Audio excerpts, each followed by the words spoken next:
A storm is brewing over Caribbean passports. A leaked U.S. State Department memo has sent shockwaves across the Eastern Caribbean. For nations Antigua and Barbuda, Dominica, St. Kitts and Nevis, and St. Lucia are now under intense U.S. scrutiny over their citizenship by investment (CBI) programs. These popular schemes have attracted wealthy individuals from across the globe, offering Caribbean citizenship in exchange for cash, no residency required. But now, the Trump administration sees danger in that convenience. Signed by Secretary of State Marco Rubio, the internal memo, first reported by the Washington Post, warns of possible visa bans or travel restrictions for citizens of these countries. The reason? U.S. officials fear that these CBI programs could be exploited by individuals seeking to bypass American immigration controls and, worse, carry out anti-American activity with a new identity. For the Caribbean, this isn't just a policy issue. It's a diplomatic crisis in the making. According to the memo, the U.S. government has now given these Caribbean nations 60 days to fall in line or face consequences, with a hard deadline next Wednesday at 8 a.m. to submit an initial action plan. The pressure is on. But what exactly does Washington want? And why now? The answers may go deeper than passports and investment programs, hinting at a broader geopolitical strategy. The real issue: America wants control over Caribbean immigration channels. At the heart of the U.S. memo is a growing distrust of how easily individuals can buy a new identity through these Caribbean citizenship programs. Critics in Washington say the lack of residency requirements and minimal vetting allow people with questionable backgrounds to obtain Caribbean passports, which, in turn, can offer easier travel into Europe and even visa waivers into the U.S. That's a national security red flag for the Trump administration. This isn't the first time Caribbean CBI programs have come under fire.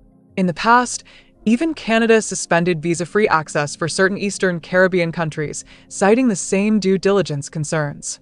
Now, the U.S. seems ready to take things a step further, threatening full visa bans, unless these nations agree to tighter oversight, better transparency, and perhaps even U.S.-approved background checks. It's no longer about economics, it's about trust and control. But the memo doesn't stop at security concerns. It also references anti-American activity, allegedly linked to some CBI passport holders, a vague but loaded phrase. Is the U.S. suggesting terrorism, espionage, or simply political hostility? The ambiguity gives Washington room to maneuver, and Caribbean nations little clarity on how to respond. For governments in Castries, Roseau, Basse-Terre, and St. John's, the stakes have never been higher. The escape clause, deportation deals, could buy time. Buried in the memo is a controversial proposal. Countries that cooperate with U.S. immigration goals could find themselves back in favor.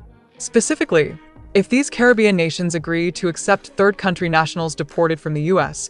or sign safe third-country agreements, effectively absorbing migrants that America wants to remove, they could ease Washington's pressure. In other words, loyalty may be rewarded. This puts Eastern Caribbean countries in a dangerous position. Accepting third-country deportees could undermine their own security, overwhelm social services, and spark political backlash at home. But saying no to the U.S. risks not just visa bans, but potentially broader sanctions, trade tension, and cuts in aid or investment. The power dynamics are clear, and for smaller nations dependent on tourism and American remittances, resistance could be economically devastating. It also raises ethical questions. Should a sovereign country trade immigration favors for leniency? What precedent does that set for future U.S. and Caribbean relations? This memo could mark a turning point where U.S. foreign policy becomes explicitly transactional, using immigration enforcement as leverage to shape the domestic policies of Caribbean nations.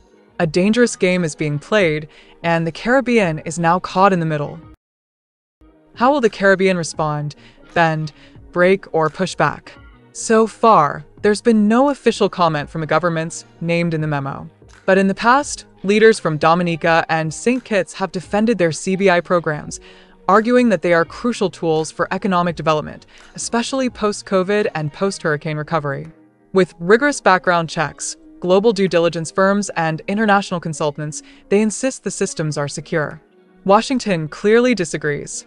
Privately, some Caribbean diplomats have expressed concern that this is more about politics than policy. Under President Trump, The US has repeatedly used travel bans and visa restrictions as tools of pressure, from Haiti to Nigeria. The Caribbean could now be facing the same playbook.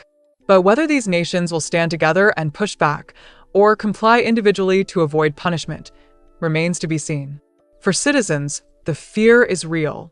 A US visa ban could impact everything from student opportunities to family travel and business.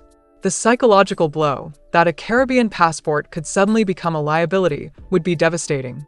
In a region where emigration and diaspora ties are part of daily life, Washington's message is chilling. Fix your passport program, or we'll make your people pay.